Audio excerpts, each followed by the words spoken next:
여러분 안녕하십니까. 문재인 정부가 공식 출범한 지 사흘째를 맞고 있습니다. 문 대통령은 오늘도 일자리와 현장 행보를 강화하는 등 공약 실천을 위해 신발끈을 바짝 조이고 있습니다. 안식년 도중에 발탁된 조국 민정수석은 동료 교수들의 안식년 행보에 대한 비판과 어머니의 세금 체납 논란으로 곤욕을 치르고 있습니다. 네, 이런 소식들 전문가 네 분과 함께 이야기 나눠보겠습니다. 김광삼 변호사, 김용남 전 의원, 서양호 두문정치전략연구소장, 최진봉 성공회대 교수 나오셨습니다. 어서 오세요. 네, 안녕하세요. 네, 먼저 이 문재인 대통령의 최측근으로 분류됐던 양정철 전 비서관이 당연히 뭐 총무비서관쯤은 맞지 않겠느냐 했는데 아시는 대로 빠졌고, 또 이른바 삼철로 불리던 분들도 의원을 맡고 있는 분 이외에는 또 한 사람은 뭐 외유, 장기간 또 외유라기보다는 이제 유럽으로 나갔고, 또 일단 지금 말씀드린 가장 핵심적인 양정철 비서관은 지금까지도 자리를 맡지 않고 있습니다. 왼쪽이 양정철 비서관, 그 다음 데가 이호철 전 비서관인데 지금 말씀드린 대로 동유럽에 지금 나가 있다고 해요. 그리고 문재인 대선 캠프의 조직특보단장을 맡았던 전해철 의원은 의원이기도 하지만 지금 뭐 입각이라든가 여러 가지 그 하마평에 오르고 있습니다.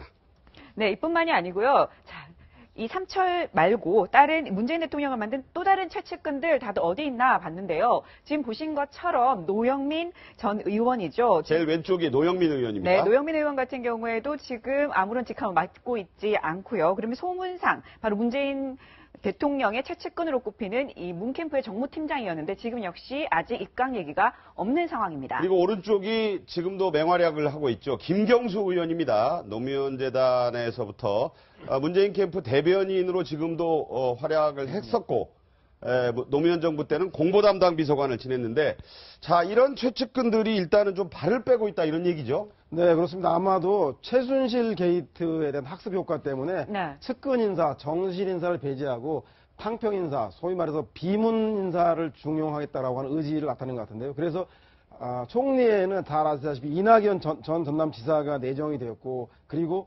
비서실장에는 임종석 전 서울시 부시장을 임명했는데, 그것이 바로 대표적으로 문재인 대통령의 사람들이 아닌 사람들인 거죠. 탕평과 통합의 의지를 드러냈는데, 저는 뭐 이것까지는 좋았다고 생각이 드는데, 하나 문재인 정부에게 말씀드리고 싶은 거는 청와대는 교회 성가대를 모집하는 게 아니거든요. 네. 실제로 개혁을 하기 위해서는 상당한 그 기득권 세력의 저항도 있고, 검찰 개혁만 하더라도 벌써부터 검찰과 국민들과의 보이지 않는 여론전이 형성되고 있지 않습니까? 따라서 권력을 위해서는 굳은 일도 마다하지 않고 나서기 위해서는 국정 철학을 공유하고 열심히 싸울 수 있는 사람들이 필요합니다. 그래서 저는 이호철, 양정철, 노영민, 윤건영 이런 사람들에게 중심이 아니라도 함께 권력에 참여해서 대통령의 국정과 통치 철학에 대해서 함께 나누고 그것을 실현할 수 있는 길을 열어주는 것이 타당하지 않는가 생각이 듭니다. 자, 이런 행보는 아무래도 이제 바로 직전에 박근혜 전 정부의 어떤 여러 가지 그 전비라고 할까,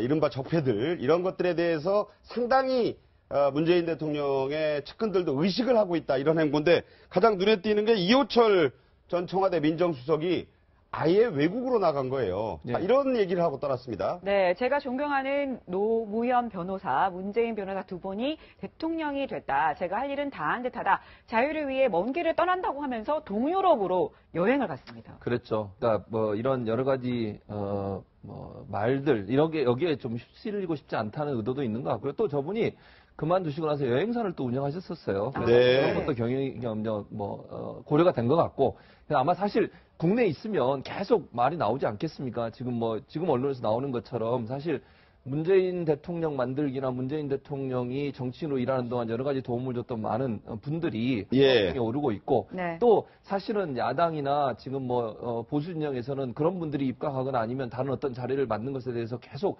비판적인 입장을 보이고 있기 때문에 문재인 대통령 입장에서 상당히 부담스러울 거라고 생각이 됩니다. 양정철 전 비서관 같은 경우에는 총무비서관으로 거의 내정되는 것처럼 보도가 됐다가 이름이 빠졌지 않습니까? 그렇죠. 아마 문재인 대통령 입장에서는 지금 상황에서 그렇게 자리를 안 치는 것이 것이 국정 동력이나 운영에 상당히 부담이 될 수 있다는 판단을 하신 것 같아요. 네네. 그래서 어떤 형태로 뭐 저분들이 일을 하실지는 잘 모르겠습니다만 지금 현재 문재인 정부 또 문재인 대통령 입장에서는 저렇게 측근으로 분류된 분들을 쓰는 것이 결국은 본인이 주장했던 탕평책이라든지 아니면 본인이 얘기하고 있는 어떤 측근이라든지 이런 그 학습 효과가 아까 얘기했던 것처럼 박근혜 전 대통령이 보여줬던 그런 문제점들을 보여주지 않기 위한 그런 어떤 시도로 보여집니다. 네. 네팔 갔을 때 모습에서도 저게 이제 그 트레킹 갈 때 저렇게 이제 동고동락을 했던 측근이었고, 잠깐 얘기하자면 이호철 전 수석은 표현이 재밌잖아요. 노변, 문변 두 분이 대통령이 됐다. 이런 정도로 친근하게 표현할 이유가 있죠. 이호철 전 수석은 어느 정도로 가깝게 그런가 저희가 알아보면 1981년 이른바 그 유명한 불임 사건, 이게 영화 변호인으로도 이제 알려진 그런 사건인데, 그때는 노무현 전 대통령이 변호를 맡았던 인연이 있는데 참여정부로 와서는 문재인 비서실장과 함께 민정수석을 이제 앞뒤로 이렇게 역임을 했던 사이. 그리고 지난 대선 당시에는 그야말로 백의종군으로 도왔다. 그래서 문변, 뭐 노변 이렇게 얘기할 수 있다는 거 아닙니까? 김정일 의원님은 어떻게 보세요?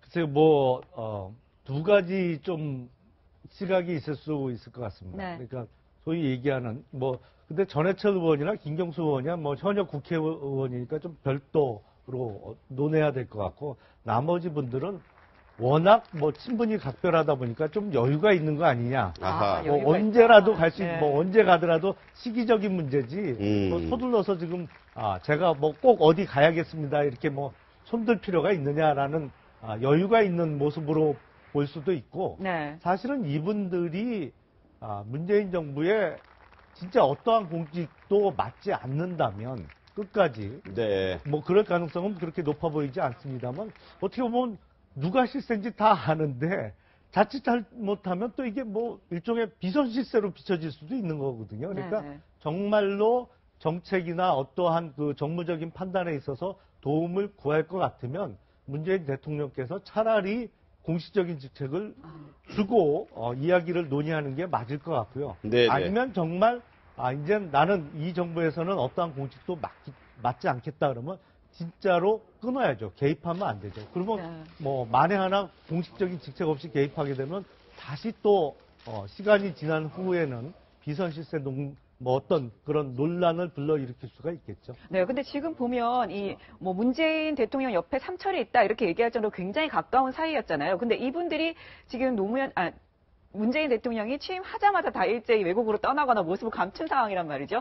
미리 좀 얘기가 됐던 거 아닐까 이런 생각도 들어요. 저는 그럴 가능성이 상당히 있다고 보고요. 일단 네. 문재인 대통령의 정권 초기에 좀 부담을 주지 않으려고 하는 그런 생각이 있다고 봅니다. 그리고 근데 문재인 대통령 입장에서는 아마 그렇지 않겠어요. 자기가 어떻게 보면 가장 어려웠을 때 함께 했던 그러니까요. 어떻게 보면 정치의 동지단 말이에요. 그리고 또 참여정부 때도 같이 일을 했기 때문에 지금 정권의 어떤 대통령 취임하고 나서 가장 이루고 싶은 사람이 바로 삼철일 가능성이 크다. 저는 그렇게 봐요. 그렇지만 근데 그 부분에 대해서는 유세 때도 그랬고 공약 때도 그랬고 탕평 협치 얘기를 했어요. 그런데 지금 굉장히 정권 자체가 갑자기 출범하면서 어려운 시기인데 만약에 3명을 갖다 기용을 했을 때 어떤 후폭풍이 상당히 있을 것이다. 그리고 지금 내각 자체가 꾸려지지 않은 상태에서 특히 국무총리의 어떤 청문회 인준이랄지 또 내각 인준 같은 게 많이 남아있잖아요. 그래서 본인의 어떤 그런 기조를 이런 데 있어서 원칙을 지키겠다는 것이 이제 반영이 충분히 됐다 이렇게 봐요. 그렇지만 지금 삼철 저 세 분도 보면 이제는 이제 참여정부 때도 일을 했던 사람들 아닙니까? 그래서 어느 정도의 능력이나 그런 걸 평가받았다고 봐요. 그래서 일단 능력이 있다고 한다면 아무리 측근이라도 기용을 하는 게 맞다 그렇게 봅니다. 네. 우리 김 변호사님께서 말씀하신 것처럼 이걸 만약에 기용을 하지 않고 외부에 뒀을 때는 또 다른 비선 실세라는 그런 논란이 좀 있을 수 있거든요. 네, 그래서 네. 제가 생각할 때는 물론 첫 정권의 출범 초기이기 때문에 이제 여러 부분을 배려하다 보니까 저렇게 됐지만 결국 정권이 이제 중반 후반으로 가면 어느 선에서는 본인들의 어떤 능력이 인정이 된다고 한다면 문재인 대통령이 기용할 가능성이 크다. 저는 그렇게 봅니다. 자, 말씀드린 대로 이제 공식 출범 사흘째입니다. 여러 가지 이런 얘기들은 처음에 좀 이례적인 모습인 것이지 가다 보면은 또 대통령제 국가에서는 트럼프 행정부로 바뀌면 같이 캠프에 있던 사람들이 다 들어갑니다. 식탁보까지 바꾸고 찻숟갈까지 트럼프식으로 바꾸는 대통령제 하에서는 참여하는 것이 맞다. 이런 또 지적도 있었고요. 몸을 낮추는 것도 다 전 정부의 일 때문이다. 여러 가지 해석이 가능합니다. 자, 이러면서 문재인 대통령 첫날부터 이제 팔을 걷어붙이는 모습, 또 오늘도 인천공항의 비정규직 근로자들 만나러 지금 가는 그런 행보도 알려지고 있고 한데, 자, 이런 현장 행보와 함께 파격적인 모습들, 격을 깼다 이런 말이잖아요. 제일 먼저 주목이 됐던 게 원탁에서의 그 모습인데, 자, 이제 저기서 이제 가장 재밌었던 부분이 옷을 벗는 장면이었는데, 저 장면이에요. 네.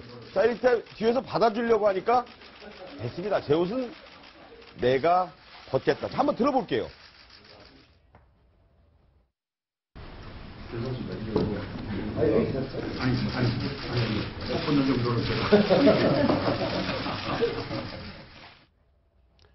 저거 사실 보통 대통령들은 받아줄 때 가만히 있는데 왜 그랬다고 보세요? 원래 문재인 대통령 성품이 아시겠지만 비행기를 타고도 후보 시절에 이코노미석을 탄다던가, 그리고 주변에서 과잉하게 경찰들이 경호하는 거에 대해서 자제하게 하고, 또 셀카라던가 시민들한테도 직접 악수를 하고 사진을 찍어주고 이런 모습들도 저는 원래는 성품이 좀 탈권위적인 성격인 것 같고요. 더더군다나 아마도 최순실 국정농단 사건 때문에 권력기관에 대한 사유화를 철저히 중단하고 독립시키고, 더 나아가서는 권력기관에 대한 견제 감시 장치까지 두려고 하기 때문에 그 가장 선봉에 서 있는 게 청와대의 권력들을 열린 청와대를 만들고 광화문 시대를 얘기한다는 것처럼 아마 거기에 맞춰서 국민들 눈높이에 맞는 그런 대통령의 문화를 정착시키고 싶은 게 아마 참여정부 때 청와대 있어보고, 그리고 또 선거 과정에서 본인이 누누이 국민들에게 공약한 문제 때문에 저렇게 소박한 모습들을 가지고 보통 사람들의 대통령이 되고 싶다, 옆집 아저씨 같은 대통령이 되고 싶다는 것을 실천하고 있는 것 같습니다. 네, 저는 어제 그 오찬 장면에서 좀 보고 놀랐던 게, 보통 대통령이 식사를 한다고 하면 그동안은 긴 식테이블 있잖아요. 긴 식탁에 우르르 앉아서 있거나 아니면 동그란 식탁이 정말 여러 개 많이 있거나 이런 모습만 봤거든요. 근데 동그란 식탁에서 다 같이 이렇게 식사를 하는 모습이 굉장히 좀 신선하다는 느낌이었어요. 그게 이제 그 유명한 영국 아서왕의 원탁의 원조가 그거 아닙니까? 모두가 우리는 평등하다. 나도 한 사람의 기사다. 그런데 이제 그 장면에서는 수석까지는 모르겠는데, 실장이 왼쪽, 오른쪽이 민정수석은 알겠는데 비서관까지 같이 앉는 모습을 보고 좀 화제가 됐죠. 그러니까 이제 아무래도 문재인 대통령이 갖고 있는 어떤 소탈한 성격, 그리고 격이 없는 대화, 그런 것들이 사실 지금 원탁에서 식사하는 모습을 통해서 보여준다고 봐요. 청와대 같은 경우에 예전에 박근혜 전 대통령 시절만 해도 그게 완전하게 엄격하게 격들이 많이 갖춰지는 그런 부분이 많이 있었지 않습니까? 그런데 문재인 대통령이 그걸 완전히 파격적으로 깨는 그런 모습을 보여주는 거죠. 그리고 저렇게 원탁에 앉아서 얘기를 하면 커뮤니케이션이 훨씬 더 잘 돼요. 원활하게 되고요. 네네. 그러니까 뭔가 거리가 있고 뭔가 얘기하기가 불편한 상황이 아니라 누군가 편안하게 얘기할 수 있는 그런 상황을 만들려고 하는 것이 문재인 대통령의 저는 시도라고 봅니다. 비서관까지 같이 앉아서 자기 의견을 개진할 수 있는 기회를 주는 것. 이런 것들이 바로 문재인 대통령이 갖고 있는 스타일이고, 그 스타일이 저런 식사 자리에서도 극명하게 보여주는 하나의 예가 아닌가 하는 생각이 듭니다. 네, 커피를 들고 산책하는 대통령의 모습. 이게 사실은 화제가 된다는 것이, 대통령이 또 그럴 수도 있거든요. 근데 그렇지만 워낙 그런 권위적이지 않은 모습을 보여주는 것들이 화제가 됐고, 이게 과거 노무현 전 대통령 때 저도 그때 인수위 취재를 하던 경험이 나는데, 원로들이 정대철 전 의원 같은 경우에 문을 열고 들어갔더니 노무현 전 대통령이 당시에 젊디 젊은 안희정, 이광재 이런 그 비서진들과 맞담배를 하고 있는 걸 보고 깜짝 놀란 적이 있다. 이런 화제가 있어요. 저 지금 청와대 이제 입성한 다음에 문재인 대통령의 저런 어떤 행보를 보면요, 이제 노무현 대통령을 좀 떠오르게 해요. 네. 지난번 취임식 선서할 때 이제 대통령 말씀이 국민에게 전하는 말씀이라고 얘기할 때도 소통을 굉장히 강조하지 않았습니까? 또 거기에서 중요한 부분이 하나가 이제 권위주의 대통령의 부분을 좀 청산하겠다, 그런 취지로 얘기했어요. 네. 그렇기 때문에 아마 그러한 것들을 지금 실행을 하고 있다, 이렇게 볼 수 있을 것 같고요.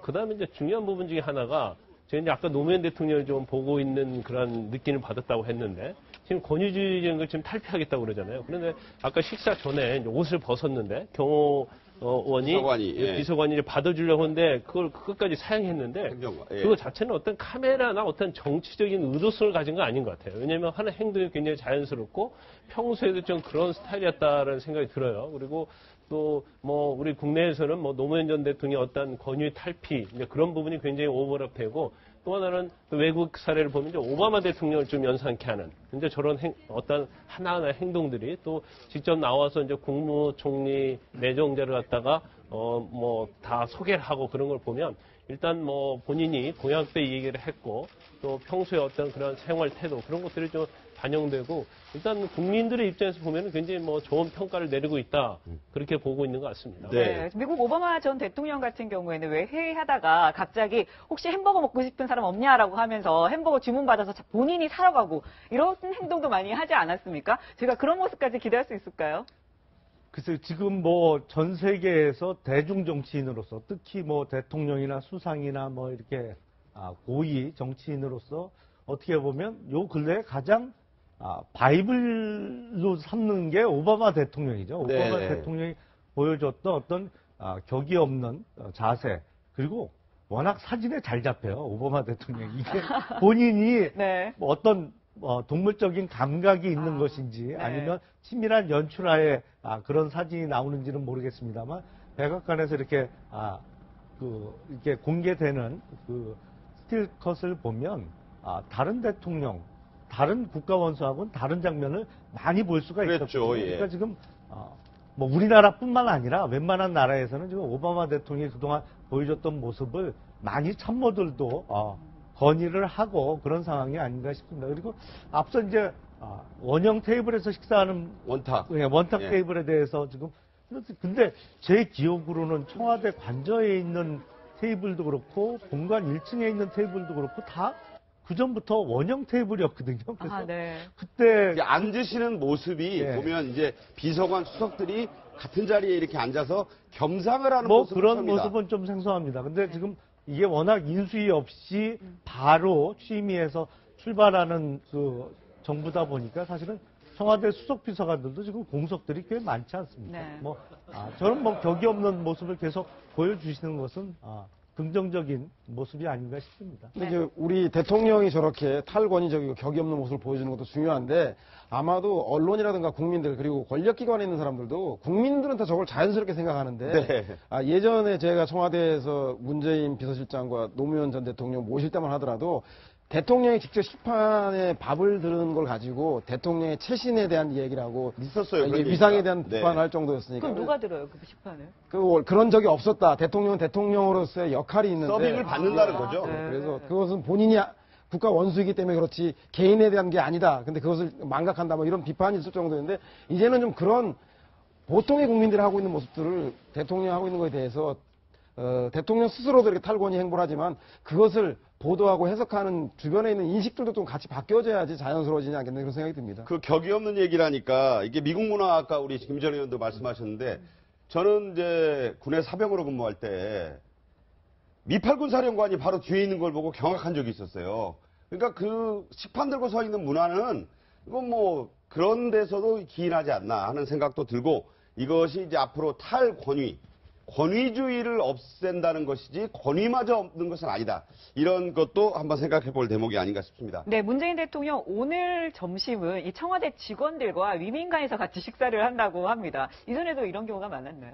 네, 많았죠. 심지어 노무현 전 대통령은 식판에 떨어진 콩나물을 주워 먹는다고 해서 그리고 뒤에 누가 있길래 보니까 텔레비에서 많이 나온 사람인데 직접 못 알아봤는데 알고 보니까 노무현 전 대통령이어서 깜짝 직원들이 놀라고 그런 경우가 있는데 아마 그 이후에 이명박 대통령과 박근혜 대통령에서 그런 모습들이 적었기 때문에 더 문재인 대통령의 행보가 더 파격적으로 보이는 것 같다는 생각이 듭니다.